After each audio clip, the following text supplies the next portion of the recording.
दीपक दानी हो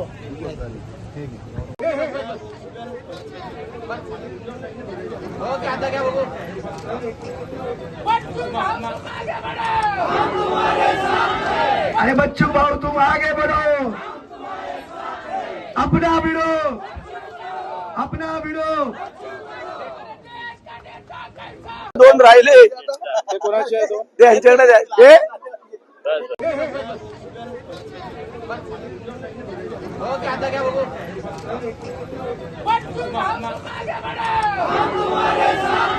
अरे बच्चू भाऊ तुम आगे बढ़ो, अपना भिड़ो, अपना भिड़ो।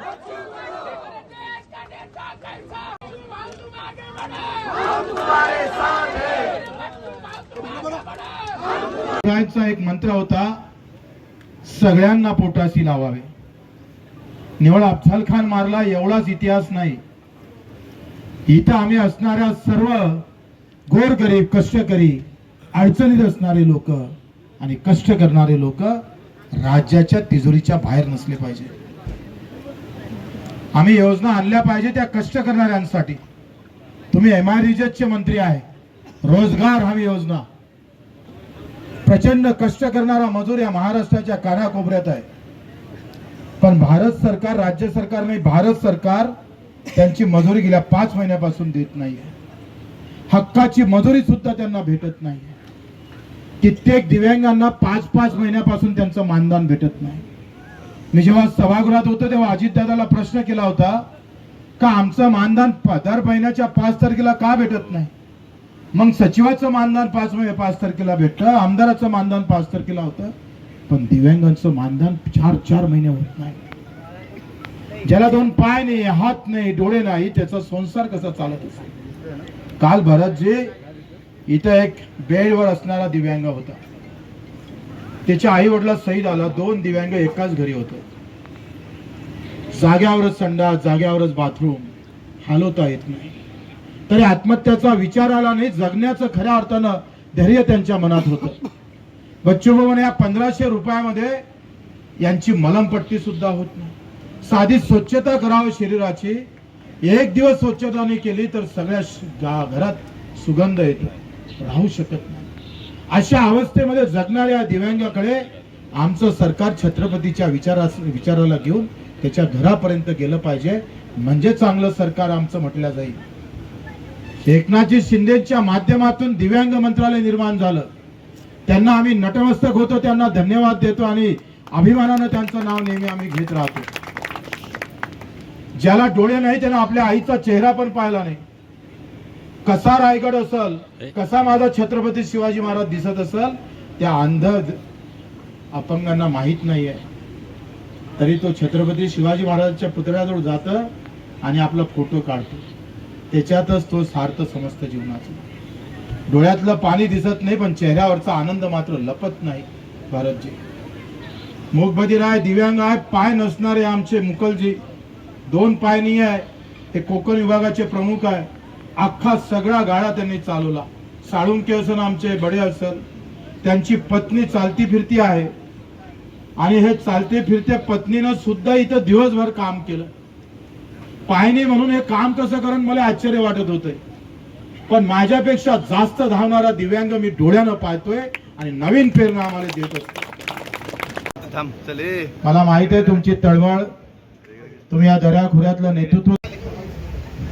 महाराष्ट्र राज्याचे मुख्यमंत्री आदरणीय देवेंद्रजी फडणवीस साहेब दिव्यांगांसाठी, त्यांच्या मागण्यासाठी, त्यांच्या हितासाठी, त्यांच्या चांगुलपणासाठी ज्या अन्यथा कुपोषण, तुम्ही स्वतःचा आवाजच नाही। भारत साहेब कोगाले तुम आगे बढ़ो, बच्चू कडू तुम आगे बढ़ो असं म्हणताच येत नाही, आणि मग अशांचा तुम्ही आवाज व्हावं। आपल्याकडे असणार आहे का स्वावलंबनाचं काय वेगळं जाणार आहात का तुम्ही? त्यांनी आता जे काय आमच्या रोजगार हमी योजनेच्या माध्यमातून जी काय मागणी केलेली आहे, आमचं जे काय डिपार्टमेंट खातं आहे हे अत्यंत वेगळं आहे। गोरगरिबाशी निगडीत लोकांना मजुरी देण्याचं काम हे आमच्या खात्याच्या मार्फत केलं जातं।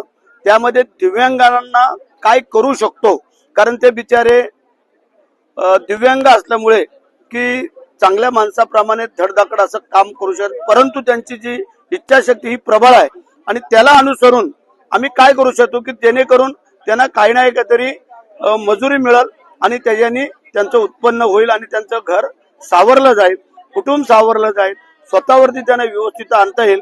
नाही तर शासनाचे जे 1,500 रुपये आहेत ते फार अपुरे आहेत आणि त्याचा विचार आम्ही करतोय की त्याच्यामध्ये काय करतोय.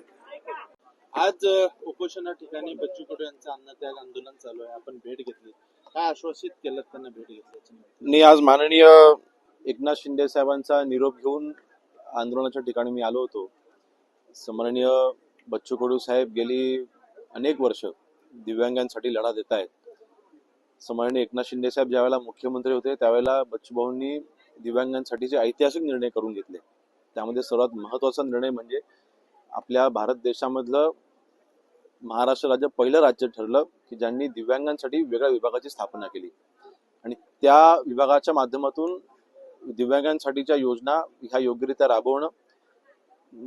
सन्माननीय एकनाथ शिंदे साहेबांनी 2023-24 मध्ये त्या विभागासाठी जवळपास 1100 कोटीची तरतूद केली आणि त्याच्यामध्ये पहिल्यांदा निर्णय झाला की धर्मवीर आनंद दिघे साहेबांच्या नावाने घरकुलाची योजना 34,000 दिव्यांगांना घर बांधण्याचा निर्णय त्याच्यामध्ये घेतलेला आहे.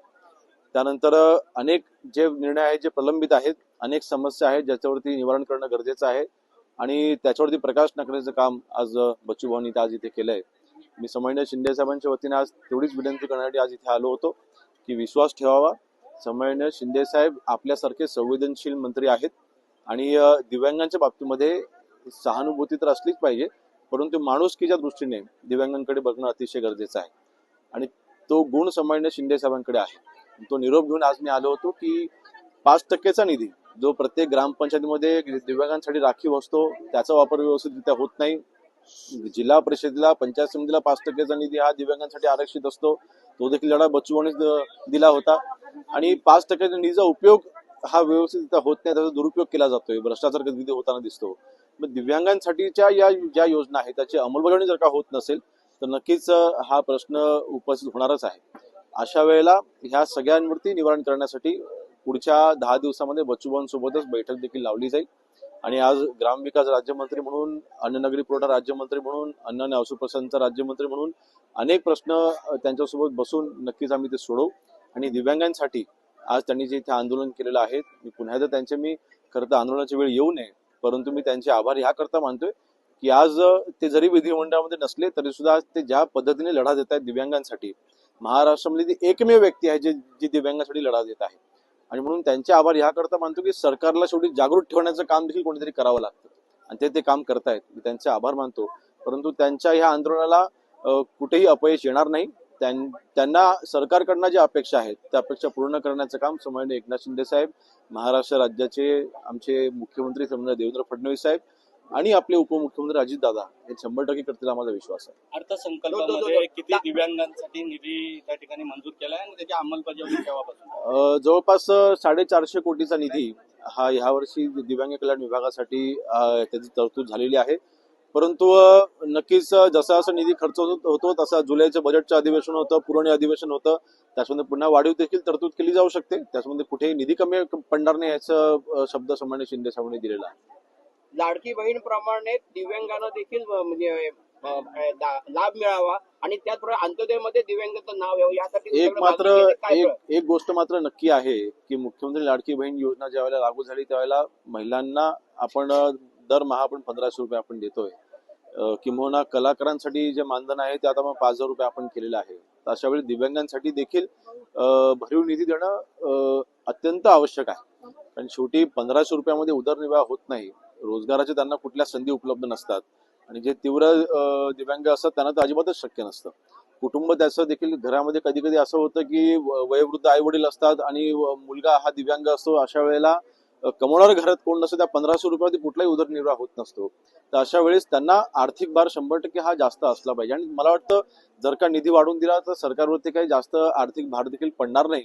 तर नक्कीच त्या बाबतीमध्ये आम्ही सकारात्मक विचार करू. आज अधिवेशन चालू आहे, अधिवेशन चालू असताना बाहेर कुठल्या नवीन घोषणा करता येत नाहीत, परंतु तरी सुद्धा आपले वित्तमंत्री अजितदादांकडे आम्ही याबाबतीत नक्कीच चर्चा करू. जिजाऊच्या समाधीचं दर्शन घेऊन रायगडाच्या सावलीत आज शहीद दिनाच्या दिवशी हे उपोषण सांगता होतं.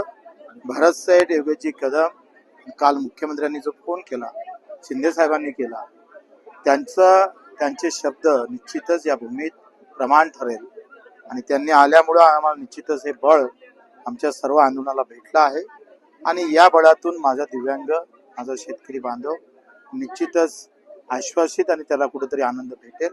त्यांनी दिलेलं आश्वासनामुळं आज आम्ही आमचं आंदोलन इथं स्थगित करतो आणि दोन या गोष्टी घडल्या इथे.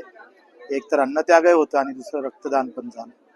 ज्या भूमीत रक्त सांडून संघर्षाची नवीन पहाट निर्माण केली आणि संघर्षातून पुन्हा रयतेकडे जाण्याचं काम मार्ग छत्रपतीनं केला, त्याच भूमीमध्ये आज रक्तदान करून भरत सेठनी दिलेला हा शब्द आम्ही प्रमाण समजतो आणि 2-3 तारखेला खरं तर आमच्या सगळ्या मागण्याला एक वेगळ्या प्रकारची आशा आम्हाला तिथे आहे, त्याला मंजुरात भेटेल आणि आनंदानं हा दिव्यांग शेतकरी नांदेल.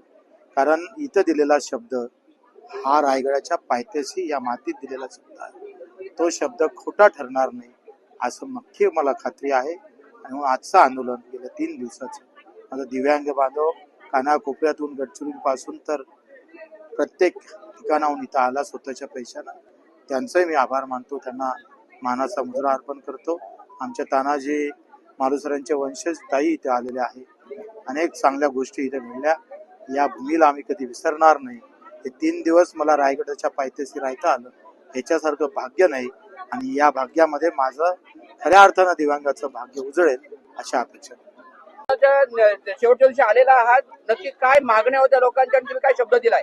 आंदोलन नाही, हे अन्नत्याग उपोषण होतं की जेणेकरून बच्चू भाऊंनी संकल्पना केली होती की रायगडच्या पायथ्याशी जिजाऊ महासाहेबांच्या समाधीच्या शेजारी आज दिव्यांगांना न्याय मिळवून देण्यासाठी गेली 3 दिवस त्यांनी अन्नत्याग उपोषण केलेलं होतं आणि त्याला सामोरं जाण्याचं काम आमचं राज्यकर्त्यांचं असल्यामुळे मुख्यमंत्री उपमुख्यमंत्री यांच्या सल्ल्यानुसार आज आम्ही इथे येऊन त्यांचं उपोषण सोडवतोय की जेणेकरून त्यांच्या ज्या काय मागण्या त्या रास्त मागण्या, वैयक्तिक स्वतःची काही मागणी नाही आहे की माझ्या दिव्यांगांना सक्षम बनवावं, माझ्या दिव्यांगांकडे लक्ष द्यावं, माझ्या दिव्यांगांना जे 5% निधी महाराष्ट्र शासनाच्या नियमामध्ये आहे तो सगळीकडे व्यवस्थित वितरित केला जावा आणि त्यांना स्वबळावरती राहावं लागेल अशा प्रकारचं त्यांना न्याय मिळावा, ही त्यांची रास्त मागणी होती.